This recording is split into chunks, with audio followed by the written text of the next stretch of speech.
നമസ്കാരം. കഴിഞ്ഞ കുറച്ച് നാളുകളായി നമ്മുടെ എയർ ഇന്ത്യ, അതായത് ഇന്ത്യയുടെ സ്വന്തം വിമാന കമ്പനിയായ എയർ ഇന്ത്യക്ക് അത്ര നല്ല സമയമല്ല. കഴിഞ്ഞ 2 ദിവസത്തിനുള്ളിൽ, അതായത് തിങ്കൾ ചൊവ്വ ദിവസങ്ങളിലായി 3 അപകടങ്ങളാണ് എയർ ഇന്ത്യക്ക് സംഭവിച്ചത്. അത് ഒരു അസാധാരണത്വമുണ്ട് ആ കാര്യത്തിൽ.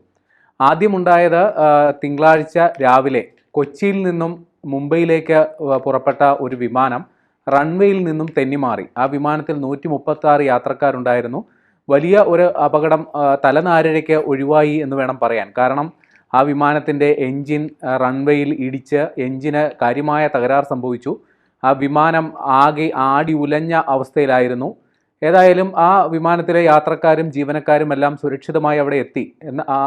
പ്രതികൂലമായ കാലാവസ്ഥയായിരുന്നു അവിടെ വില്ലനായത്. കാര്യം റൺവേയിൽ വിമാനം തെന്നിമാറുകയായിരുന്നു. വലിയ രീതിയിലുള്ള വെള്ളക്കെട്ട്, മഴ തുടങ്ങിയവ ആ റൺവേയിൽ ഉണ്ടായിരുന്നു എന്നുള്ളതാണ് മനസ്സിലാക്കേണ്ടത്. ആ കാരണത്തിലാണ് അപകടമുണ്ടായത്. അന്ന് തന്നെ, അതായത് തിങ്കളാഴ്ച തന്നെ മറ്റൊരു സംഗതി ഉണ്ടായി. അന്ന് വൈകിട്ട് ഡൽഹിയിൽ നിന്നും കൊൽക്കത്തയിലേക്ക് വന്ന മറ്റൊരു വിമാനം, ഒരു എയർബസ് വിമാനമാണ്. അത് പറന്നുയരാൻ ശ്രമിക്കുന്നതിനിടെ, അതായത് ഡൽഹിയിൽ നിന്നും പറന്നുയരാൻ ശ്രമിക്കുമ്പോൾ തന്നെ അതിനെന്തോ തകരാറ് പൈലറ്റിന് ബോധ്യമായി. റൺവേയിൽ വെച്ച് തന്നെ ബ്രേക്ക് ചെയ്ത് അതിൻ്റെ ടേക്ക് ഓഫ് നിർത്തുകയായിരുന്നു. അതായത് വിമാനം അപ്പോൾ ഏതാണ്ട് 150 കിലോമീറ്റർ വരെ വേഗതയിൽ എത്തിയ ശേഷമാണ് ഈ ബ്രേക്കിംഗ് ചെയ്തത്. ഒരു പക്ഷേ ആ ഒരു അപകടം തിരിച്ചറിയാതെ ആ പൈലറ്റ് യാത്ര തുടരാൻ തീരുമാനിച്ചിരുന്നെങ്കിൽ ഒരു പക്ഷേ വലിയൊരു അപകടത്തിലേക്ക് വഴി തുറന്നതിന്. പക്ഷേ പൈലറ്റിൻ്റെ സമയോചിതമായ ഇടപെടൽ മൂലം ആ ഒരു അപകടം ഒഴിവായി എന്നുള്ളതാണ് വാർത്ത. ഇപ്പോൾ ഏറ്റവും ഒടുവിൽ വരുന്ന വിവരം അതും ഡൽഹിയിൽ നിന്ന് തന്നെയാണ്.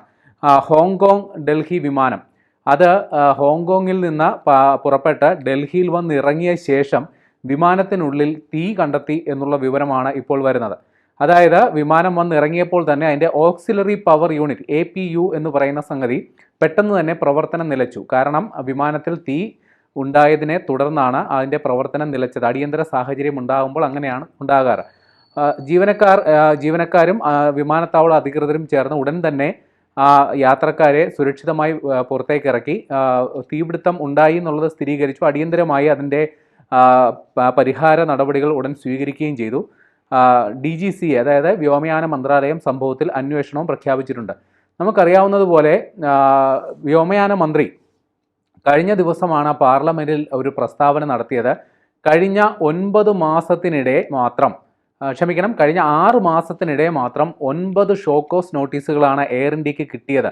അതിൽ 5 എണ്ണവും സുരക്ഷാ വീഴ്ചകൾ സംബന്ധിച്ചുള്ള കാരണം കാണിക്കൽ നോട്ടീസാണ് എന്നുള്ളതാണ് ഈ സംഭവത്തിൻ്റെ ഗുരുതര സ്വഭാവം വെളിവാക്കുന്നത്. കാരണം എയർ ഇന്ത്യയെക്കുറിച്ച് വ്യാപകമായ പരാതികളാണ് ഉയർന്നു വരുന്നത്. അതായത് വിമാനത്തിൻ്റെ അറ്റകുറ്റപ്പണികൾ യഥാസമയം നടത്തുന്നില്ല, അല്ലെങ്കിൽ അറ്റകുറ്റപ്പണിയിൽ ഗുരുതരമായ വീഴ്ചയുണ്ടാകുന്നു, അലംഭാവം ഉണ്ടാകുന്നു, യാത്രക്കാരുടെ സുരക്ഷയ്ക്ക് പ്രഥമ പരിഗണന നൽകുന്ന എന്നുള്ള തരത്തിൽ വൻ പ്രചാരങ്ങൾ നടക്കുന്നു. ആ വാർത്തകളിൽ ചിലതൊക്കെ അടിസ്ഥാനമുണ്ട്. കാരണം എയർ ഇന്ത്യ യാത്രക്കാർ ഉന്നയിക്കുന്ന പരാതികൾ സംബന്ധിച്ച് ഇതിനോടകം തന്നെ നിരവധി വീഡിയോ ദൃശ്യങ്ങൾ നമുക്ക് മുമ്പിൽ തെളിവായി കിട്ടിയിട്ടുണ്ട്.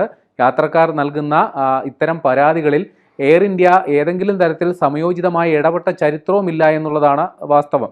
പക്ഷേ എയർ ഇന്ത്യ ടാറ്റ ഏറ്റെടുത്തതിന് ശേഷം കാര്യങ്ങൾ കുറച്ചുകൂടി നല്ല രീതിയിൽ എത്തിയിട്ടുണ്ട് എന്നുള്ളതാണ് വാസ്തവം. പക്ഷേ എന്നിരുന്നാലും കാലങ്ങളായിട്ടുള്ള അവരുടെ ഒരു വീഴ്ച, ഇക്കാര്യത്തിലുള്ള വീഴ്ച ഇപ്പോഴും പരിഹരിക്കപ്പെട്ടിട്ടില്ല എന്ന് വേണം മനസ്സിലാക്കാൻ.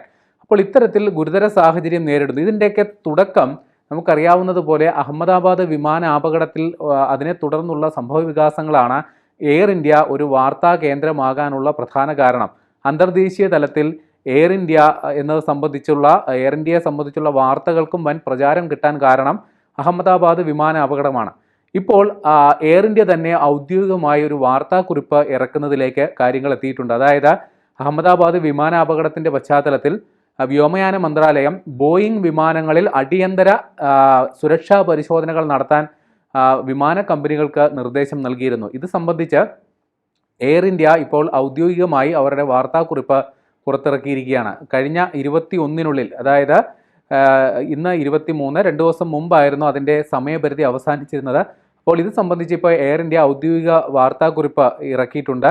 അതായത് ബോയിങ്ങിൻ്റെ 787, 737 സീരീസിൽപ്പെട്ട വിമാനങ്ങൾക്ക്, അതായത് 787 സീരീസിൽപ്പെട്ട ഒരു വിമാനമാണ് ഇപ്പോൾ അഹമ്മദാബാദിൽ അപകടത്തിൽപ്പെട്ടത്. അതടക്കം 787, 737 സീരീസിൽപ്പെട്ട ബോയിങ് വിമാനങ്ങളുടെ ഫ്യുവൽ സ്വിച്ചുകൾ അത് പരിശോധനകൾ നടത്തി അതിൽ ഏതെങ്കിലും തരത്തിലുള്ള ഒരു മാൽഫങ്ഷൻ എന്ന് പറഞ്ഞു കഴിഞ്ഞാൽ അതായത് അതിൻ്റെ യന്ത്ര തകരാർ, അതായത് നമ്മുടെ കമാൻഡിന് വിരുദ്ധമായി അത് സ്വാഭാവികമായി പ്രവർത്തിക്കുന്ന തരത്തിൽ ഏതെങ്കിലും തരത്തിലൊരു തകരാർ ഉള്ളതായി ഇതുവരെ കണ്ടെത്താൻ സാധിച്ചിട്ടില്ല എന്നുള്ളതാണ് എയർ ഇന്ത്യയുടെ വിശദീകരണം. നേരത്തെ ഒരു സുരക്ഷാ മുന്നറിയിപ്പ് എയർ ഇന്ത്യ അടക്കമുള്ള വിമാന കമ്പനികൾക്ക് ഫെഡറൽ ഏവിയേഷൻ അതോറിറ്റി കൊടുത്തിരുന്നു 2018.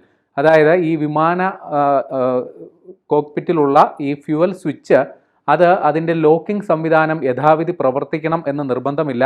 ഒരു പക്ഷേ അശ്രദ്ധമായ ഒരു കൈ തട്ടിയത് കൊണ്ടോ അല്ലെങ്കിൽ വിമാനത്തിൻ്റെ ഒരു വൈബ്രേഷൻ മൂലമോ ഈ ഫ്യുവൽ സ്വിച്ച് താനെ പ്രവർത്തിക്കാനുള്ള സാധ്യതയുണ്ട് എന്നുള്ള തലത്തിൽ ഒരു മുന്നറിയിപ്പ് നേരത്തെ വന്നിരുന്നു. ഈ മുന്നറിയിപ്പ് പക്ഷേ എയർ ഇന്ത്യ ആ സമയത്ത് പരിഗണിച്ചിരുന്നില്ല. പക്ഷേ ഈ അപകടത്തിൻ്റെ പശ്ചാത്തലത്തിൽ വ്യോമയാന മന്ത്രാലയം ഒരു മുന്നറിയിപ്പ് അല്ലെങ്കിൽ ഒരു നിർദ്ദേശം കൊടുത്തതിൻ്റെ അടിസ്ഥാനത്തിലാണ് ഇപ്പോൾ ഈ പരിശോധനകൾ പൂർത്തിയാക്കി അത് സംബന്ധിച്ചുള്ള വാർത്താക്കുറിപ്പ് ഇപ്പോൾ ഇറക്കിയിരിക്കുന്നത്. അതേപോലെ വ്യോമയാന മന്ത്രാലയം എയർ ആക്സിഡൻറ്റ് ഇൻവെസ്റ്റിഗേഷൻ ബ്യൂറോ, അതായത് അഹമ്മദാബാദ് വിമാനാപകടത്തിനെ കുറിച്ചുള്ള അന്വേഷണം നടത്തുന്ന ഏജൻസിയാണ് ഈ air accident investigation bureau wall street ജേണലിനെതിരെ ഒരു കടുത്ത ആരോപണം ഉന്നയിച്ചിരിക്കുന്നു. അതായത് വാൾ സ്ട്രീറ്റ് ജേണൽ ഒരു അമേരിക്കൻ മാധ്യമമാണ്. ഈ വാൾ സ്ട്രീറ്റ് ജേണലിലാണ് ആദ്യമായി ഈ വിമാന അപകടം സംബന്ധിച്ചുള്ള നിർണായക വാർത്ത പ്രസിദ്ധീകരിച്ചത്. അതായത് പൈലറ്റ് ബോധപൂർവം ഈ വിമാനം അപകടത്തിൽപ്പെടുത്തി എന്ന തലത്തിലാണ് അവർ വാർത്ത പ്രസിദ്ധീകരിച്ചത്. അതായത് ഈ വിമാനത്തിൻ്റെ ക്യാപ്റ്റൻ സുബീഷ് സഗർവാൾ എന്ന് പറയുന്ന 56 വയസ്സുകാരൻ അദ്ദേഹമാണ് ഈ ഫ്യുവൽ ഇൻഡിക്കേറ്റർ സ്വിച്ച് ഓഫ് ചെയ്തത് എന്നായിരുന്നു വാൾ സ്ട്രീറ്റ് ജേണലിൻ്റെ റിപ്പോർട്ട്. അവർ പറയുന്നത് ഇതിൽ സഹ പൈലറ്റാണ് ആ സമയം വിമാനം പറത്തിയത് എന്ന സൂചനയോടുകൂടിയാണ് അവർ ആ വാർത്ത പ്രസിദ്ധീകരിച്ചത്. എന്നാൽ ഇപ്പോൾ വരുന്ന സൂചനകൾ പ്രകാരം ഏത് പൈലറ്റാണ് ആ സമയം വിമാനം പറത്തിയത് എന്നത് സംബന്ധിച്ചുള്ള യാതൊരു തെളിവും ഇതുവരെ അന്വേഷണ സംഘം പുറത്തുവിട്ടിട്ടില്ല. പിന്നെ എന്തടിസ്ഥാനത്തിലാണ് വാൾ സ്ട്രീറ്റ് ജേണൽ ഇത്തരത്തിൽ ഒരു വാർത്ത പ്രസിദ്ധീകരിച്ചത് എന്നുള്ളൊരു ചോദ്യം പ്രസക്തമാവുകയാണ്. ഇവിടെ ഒരു ഗുരുതരമായ ആരോപണം ഉയർന്നു വരികയാണ്. അതായത് ഈ ബോയിങ് എന്ന് പറയുന്ന വിമാന നിർമ്മാണ കമ്പനി അമേരിക്കൻ കമ്പനിയാണ്. അതേപോലെ GE എന്ന് പറയുന്ന വിമാന എഞ്ചിൻ നിർമ്മിക്കുന്ന കമ്പനി അതും അമേരിക്കയാണ്. അപ്പോൾ ഈ രണ്ട് കമ്പനികളെയും വെള്ളപൂശിയെടുക്കാൻ വേണ്ടി വാൾ സ്ട്രീറ്റ് ജേണൽ ബോധപൂർവം പൈലറ്റുമാരെ ഇരകളാക്കി അല്ലെങ്കിൽ പൈലറ്റുമാരെ ബലി കൊടുത്തുകൊണ്ട് ഒരു വാർത്ത പടച്ചു വിട്ടു എന്നുള്ളൊരു നിലപാടാണ് ഇപ്പോൾ ഇന്ത്യൻ അധികൃതർക്കുള്ളത്, അല്ലെങ്കിൽ എയർ ആക്സിഡൻറ്റ് ഇൻവെസ്റ്റിഗേഷൻ ബ്യൂറോയ്ക്കുള്ളത്. കാരണം ഇത്തരത്തിൽ പൈലറ്റാണ് ഇത്തരത്തിലൊരു അപകടത്തിന് കാരണം എന്ന തരത്തിൽ യാതൊരു സൂചനയും കൊടുത്തിട്ടില്ല ഇന്ത്യൻ അധികൃതർ. കോക്പിറ്റ് വോയിസ് റെക്കോർഡറിൽ നടന്ന സംഭവം മാത്രമാണ് ഇതുവരെ പുറത്തു വന്നിട്ടുള്ളത്. എന്നാൽ അത് അപകട കാരണമാണോ എന്നുള്ളൊരു നിഗമനമല്ല എന്നുള്ളതാണ് എയർ ആക്സിഡൻറ്റ് ഇൻവെസ്റ്റിഗേഷൻ ബ്യൂറോയ്ക്കുള്ളത്. ഇനി ഇത് സംബന്ധിച്ചുള്ള ശാസ്ത്രീയ പരിശോധനകൾ ഇനിയും നടക്കേണ്ടതുള്ളൂ. അതായത് ഈ ഫ്യുവൽ സ്വിച്ചിൽ ഏതെങ്കിലും തരത്തിലുള്ള യന്ത്ര തകരാർ ഉണ്ടായിട്ടുണ്ടോ, അതിൽ എന്തെങ്കിലും ഒരു സാങ്കേതിക പിഴവ് സംഭവിച്ചിട്ടുണ്ടോ എന്നുള്ള ശാസ്ത്രീയ പരിശോധനകൾ പുരോഗമിക്കുന്നതിനിടെ ഇതിനോടകം തന്നെ നിഗമനം എന്ന നിലയിലാണ് വാൾ സ്ട്രീറ്റ് ജേണൽ വാർത്ത പ്രസിദ്ധീകരിക്കുകയും പല മാധ്യമങ്ങളും അത് ഏറ്റെടുത്ത് പൈലറ്റിൻ്റെ തലയിൽ ഈ കുറ്റം ആരോപിക്കുകയും ചെയ്ത്. ഏതായാലും അക്കാര്യത്തിൽ ഇപ്പോൾ അന്വേഷണം പുരോഗമിക്കുകയാണ്. അതേസമയം തന്നെ മറ്റൊരു പുരോഗതിയും ഈ സംഭവത്തിലുണ്ട്. ടാറ്റ അധികൃതർ ഈ വിമാന അപകടത്തിൽ മരണപ്പെട്ട എല്ലാവർക്കും 1 കോടി രൂപ വീതം നഷ്ടപരിഹാരം അത് വിതരണം ചെയ്തു തുടങ്ങിയിട്ടുണ്ട്. അത് വിമാനത്തിൽ ഉണ്ടായിരുന്നവർ മാത്രമല്ല, 241 പേരാണ് വിമാനത്തിൽ മരിച്ചത്. കുറച്ച് മെഡിക്കൽ വിദ്യാർത്ഥികൾ, ഏതാണ്ട് 19ഓളം മെഡിക്കൽ വിദ്യാർത്ഥികളും ഈ അപകടത്തിൽ മരിച്ചിട്ടുണ്ട്. അവർക്കും അവരുടെ ബന്ധുക്കൾക്കും ഈ സഹായധനത്തിൻ്റെ ആനുകൂല്യം ലഭിക്കും. അതേപോലെ തന്നെ ഈ വിമാന അപകടത്തിൽ തകർന്ന മെഡിക്കൽ വിദ്യാർത്ഥികളുടെ ഹോസ്റ്റൽ കെട്ടിടം അത് പുനർനിർമ്മിക്കാനും ടാറ്റയുടെ ഭാഗത്തു നിന്ന് തീരുമാനമായിട്ടുണ്ട്.